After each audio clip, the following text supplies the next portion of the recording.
Pleasure you could stay on. This is the Marketplace with me, Pious, Kojo, Backah. To our very first story, Ghana will soon have a fair idea about the necessary conditions associated with cancelling of its debt by external bondholders. This is because the G20 developed countries today began meeting to work out the framework that will guide debt cancellation requests for countries like Ghana. My colleague George Yafe joins me in studio for more, and he's been following up on that. George, grateful you could join me on the Marketplace. Now, what are we learning about this? Well, what we are learning is that this is the group of developed countries that about 5 African countries or countries across the world have requested that they have their debts restructured and cancelled. So this particular meeting is not just about Ghana, but they want to have a framework that will work for all these other countries. So for instance, Zambia has requested for debt cancellation. You have a situation where other countries have requested for debt cancellation. What will be the framework in terms of how do we go about this? There are questions about countries that are high debt distress. We should priority be given to countries that have very high debt situations so that they'll quickly work out on that one. Should it all be all those things? So basically this meeting is looking at having a standardized framework for all these countries that have requested for debt cancellation, including Ghana. Okay, so why should we be interested in the outcome of the... We should be interested because it's more of a two-pronged approach thing. Now, Ghana is engaging these group of 20 developed countries and also the Paris Club of International Creditors. Okay. So whatever framework that they will come out with will also impact on Ghana's requests that are before these two countries in terms of them having the debt cancelled. So if they come out and say that, for instance, we want to give priorities to countries that have really of a debt distress or high debt distress, and maybe Ghana is not there yet. So in terms of fast-tracking the process, maybe Ghana will move to the back burner. And don't forget that Ghana wants this commitment from these countries critical or very soon or fast-track so they can go to the board by the end of the first quarter of this year. So we all be waiting for it to see what will be the outcome of this meeting because of its impact on Ghana's request in front of these countries or tabled to these countries when it comes to the Paris Club and also this G20 of developed countries. And what are these two levels of engagement? So one has to do with the restructuring of Ghana's debt in terms of just like what happened to the local bondholders. And the other had to do with cancellation of Ghana's debt. So one of them is just looking at how can we delay the payment of our debts. And the other one is looking at a total cancellation of Ghana's debts. And that is something that was similar under when Ghana went for HEPEC, where our debt was totally cancelled. And that has to do with the Paris Club. The G20 arrangement is more of having a restructured debt or delaying it or cancelling the interest payment. So these are two separate arrangements that Ghana is currently working on. And the outcome of these meetings would then impact on the cancellation of Ghana's debts going forward. Yeah. All right, going forward, definitely this is going to have an impact on our quest to secure a program. Of course, and when you engage the IMF, or even when the staff level agreement was reached, if you hear what the person that is leading the team, the argument was that what they want is just a commitment from these countries. So Ghana is not hoping to reach a deal with these countries that you owe us about $30 billion has been cancelled. No. What the IMF wants is something that is documented, that after engaging China, after engaging India, they have agreed that in principle, we are going to cancel your debt, or we've agreed to restructure your debt. Take that agreement and go to the IMF. Now it appears that we've reached some agreement on the domestic debt bonds. It has to do with the external debt bonds. Reach that agreement, take it to the IMF board, and you are likely to get a program approved for you by the end of the first quarter of this year. Are you certain we are going to make any progress with this? Well, if you engage some of these partners behind the scenes, they are kind of committed to cancelling Ghana's debt or reaching an arrangement that could help Ghana secure a fund program because of the fiscal commitment that it brings onto Ghana. And don't forget, some of these countries have long-term projects in Ghana, long-term investment that straddles over 10 years, 20 years. So it's in their interest for Ghana to get a fund program because of the fiscal discipline that it brings onto this economy. So behind the scenes, they are for restructuring their debts and cancelling Ghana's debt, but it has to do with what should be the framework and the structure that should be adopted to ensure that we've had debt cancellation before and we've gotten here. What can be done this time around to ensure that we don't get here? That's the most important thing. Grateful, George Yafe. He's my colleague with the business desk, helping us appreciate the latest coming in from that sector. Let's move on to some other stories. More petroleum products are expected under the Gold for Oil program next week. Now, the supplies this time will have a significant amount of petrol after the first 40,000 tons of gold for the exchange arrived last month for diesel. Andre Japamesa is Deputy Energy Minister and has been speaking on PM Express Business Edition. Now that we've done a test run, it's working, the expectation is that BOST would then run based on their own stock forecast to make their orders through the system to get their commodity in. You know, so that's really not the job of the Ministry of Energy. And so as a commercial concern, which obviously was set up to be the strategic stockholder, but for all intents and purposes has over the years been operating as a BDC. And so my expectation, and they have confirmed, I have heard the chief executive indicate that they are expecting some consignment of petroleum products, both diesel and petrol, if you like. And this time we are getting petrol, right? Yes. And any fair idea in terms of the quantity that you're looking at? Yes. Well, I'm aware that I believe it's in the region of 120,000 metric tons. Yes. For both put together? Precisely. Andre Japamesa in that interaction with my colleague George Yafe there. Now, joining me via Zoom is Managing Director for Bulk Oil Storage for Transportation Company, BOST, Edwin Provençal. Grateful, Provençal, you could join me on the marketplace. Now, what is the status of the second consignment of petroleum products coming under the Gold for Oil program?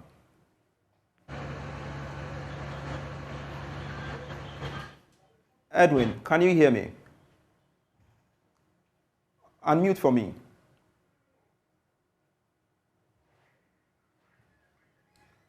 I was unmuted. You can hear me now? Yes, I can now. So yeah. I asked that what is the status of this second consignment coming in? Yeah, before I answer that, I want to say hello to your discerning listeners and also thank you for the question. In terms of the status of the incoming cargoes for February, we are expecting a total of 152,000 metric tons, made up of 80,000 gas oil and then 72,000 gasoline. Oh, okay. So give us a breakdown in terms of volumes of petrol and, of course, diesel. I just did. The petrol is the gasoline, which is 72,000, and then the diesel is the gas oil, which is 80,000. All right. So when exactly are we likely to see this? So they'll start coming in from the 19th, which is somewhere Sunday, till the end of the month. All right. So every week we'll have two till the end of the month. How will the sharing be done, and which companies will be participating? In terms of the sharing, there's a regulator who is putting up a framework to ensure there's equity and fairness in whatever is coming in the distribution. So that question should be directed to the regulator. However, I can tell you on authority that we've had demand orders from 18 bulk distribution companies, totaling almost 140,000 metric tons. So, how will this supply, or basically how will the supply of these products impact on prices of petroleum products on the market? I know the first consignment, we've seen some impact already, but how will this also impact on the consumer? I am sure you have seen that since the first cargo came in till date, GOIL has reduced their prices from almost 15.75 to almost 14.90 for diesel. And that should tell you that going forward, Ghanaians who are not in a good place today will have some respite with respect to reduction of energy prices with its attendant benefit on the inflation. All right, so Edwin, for the benefit of our viewers, what role is BOST playing on this program? Since 1993, BOST have been importing petroleum products and into Ghana. That's the role we are playing. We haven't changed. In order to fix a macroeconomic problem called inflation, the government have decided to use its state agencies to help do that. And one of the levers to get that done is through the energy prices. And so government thinks that if we're able to bring in very competitive products, very competitively priced products into the market, it will help curb the suffering of our people. So BOST is doing what we have always been doing, albeit not in a large scale, but this one takes it to a large scale to help alleviate the suffering and plight of the good people of this country. All right, so Edwin, now energy prices, yes. All right, so Edwin, kindly hold on the line for me, and as I engage Dr. Steve Mantell, who is a member of the Alliance of Civil Society Organizations working on extractives, anti-corruption, and good governance. Dr. Steve Mantell, grateful you could join me on the marketplace. I know you've got various reservations about this first consignment in areas like transparency and pricing and what have you.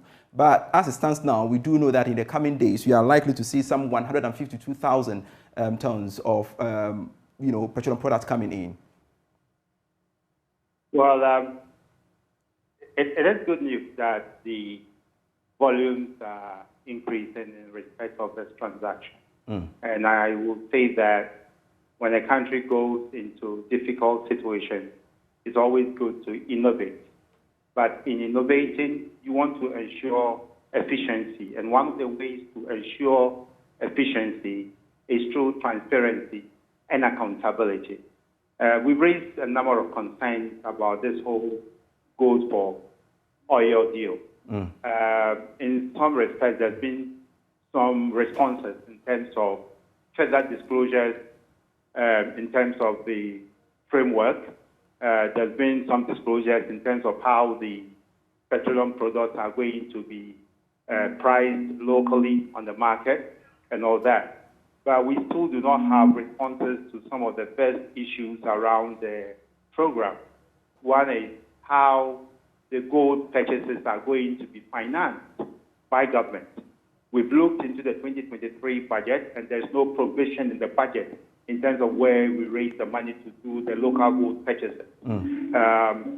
We're not too sure if government is going to syndicate some loans as it does for gold purchases or whatever. We don't know. And I think it's important in the interest of transparency and accountability to come out clear about how we are financing the gold purchases on the local market.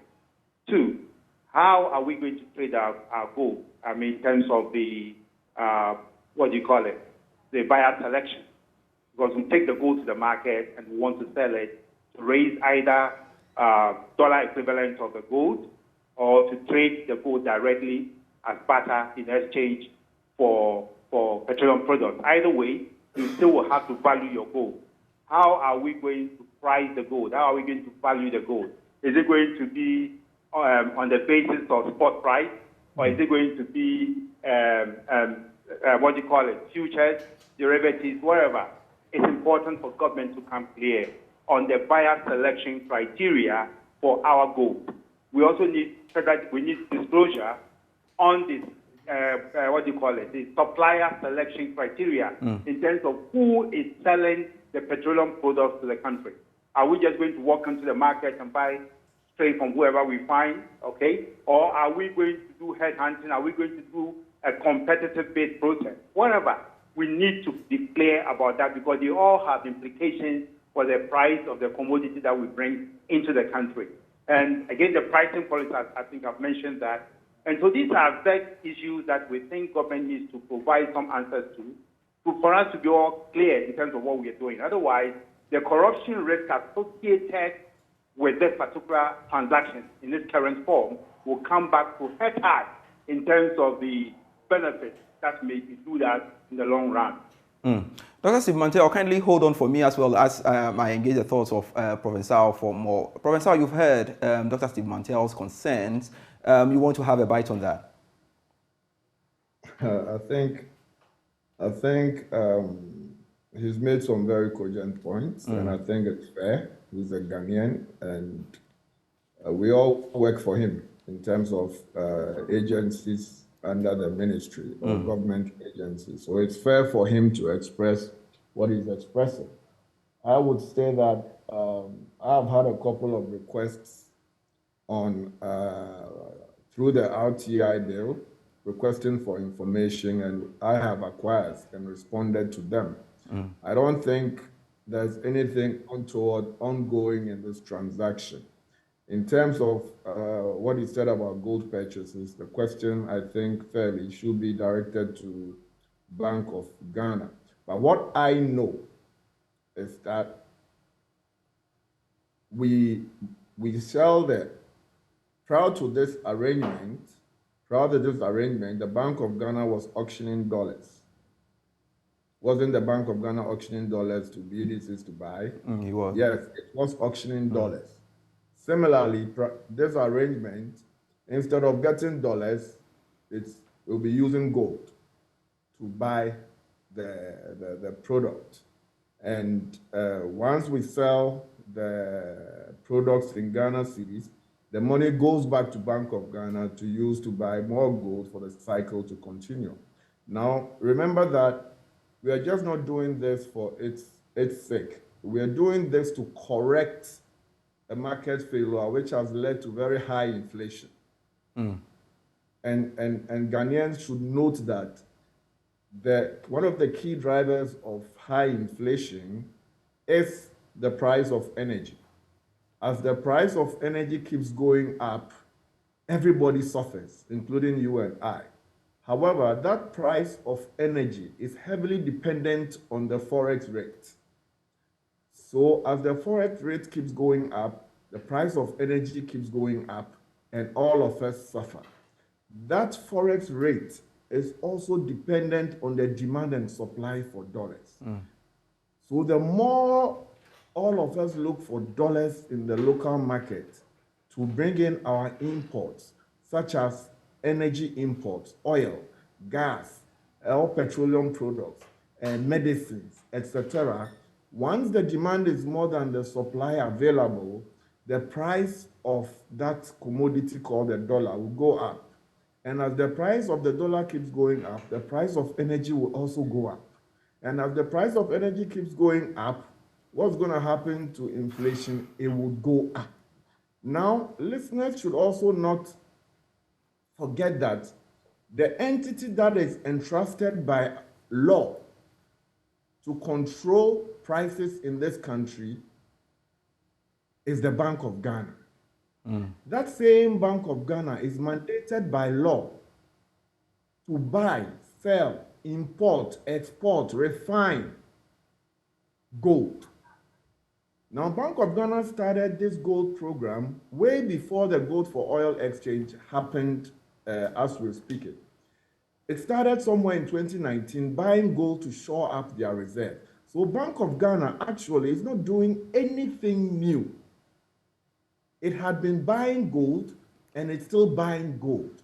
What has changed is that government has now government has some preemptive rights to buy gold from the big gold refiners that it has triggered.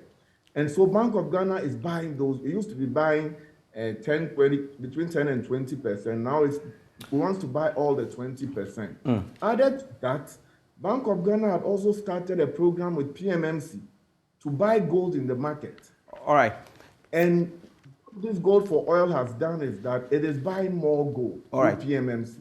Thank you very much. Ghana is actually executing its mandate by buying gold.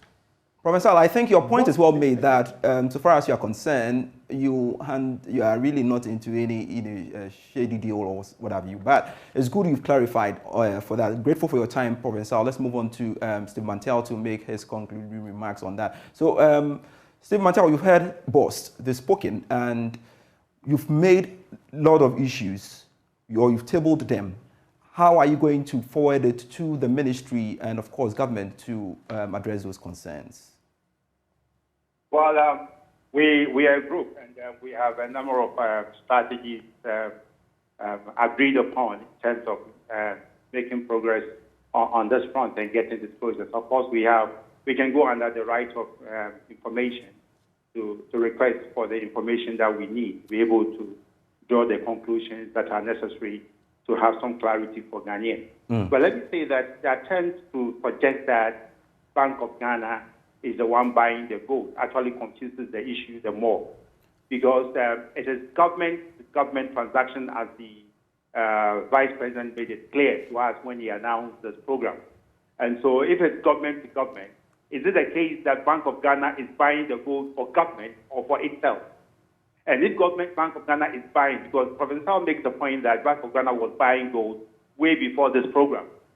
So whatever gold Bank of Ghana buys is for Bank of Ghana. How does government come in? Does Bank of Ghana sell to government or PMMC or what? We need to have some clarity. Certainly. It's still not clear in terms of the transaction, the layers of the transaction, and it's not too clear how even the transactional costs are going to be financed. All right. But for us, one very, very key issue of concern has to do with how we manage the volatility effect of gold prices on this transaction. Otherwise, a time will come, you will have to trade huge quantities of gold for fewer volumes of petroleum products because of, perhaps, fluctuations in the gold prices.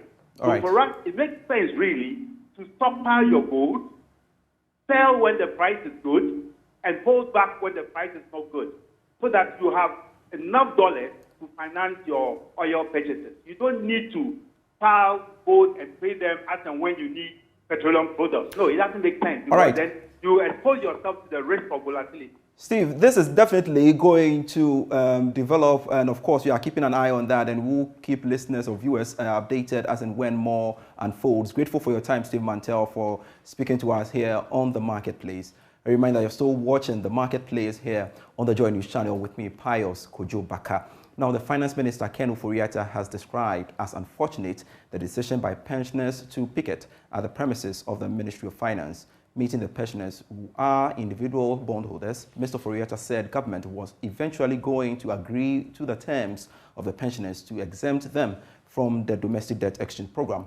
The minister yesterday announced in Parliament that individual pensioners bondholders have been exempted from the program. Here is Ken Ofori-Atta. I think it's unfortunate that we had to have retirees picketing, really in a situation where ultimately it was a matter of personal choice to do, and it was voluntary and not coercive. So, Doc, but I want to thank you for the engagement over this period, and we come in at the close of the debt exchange program to us sitting together, and hoping that we'll continue to get your good advice going forward, help with the stability, peace, and prosperity of the nation. These are very difficult times, and I think we all have to find a way to participate in re-anchoring our country to go forward. Now, consumer price inflation reached high levels in 2022 last year, starting from 13.9% to 54.1%, crossing government's target of a single-digit inflation.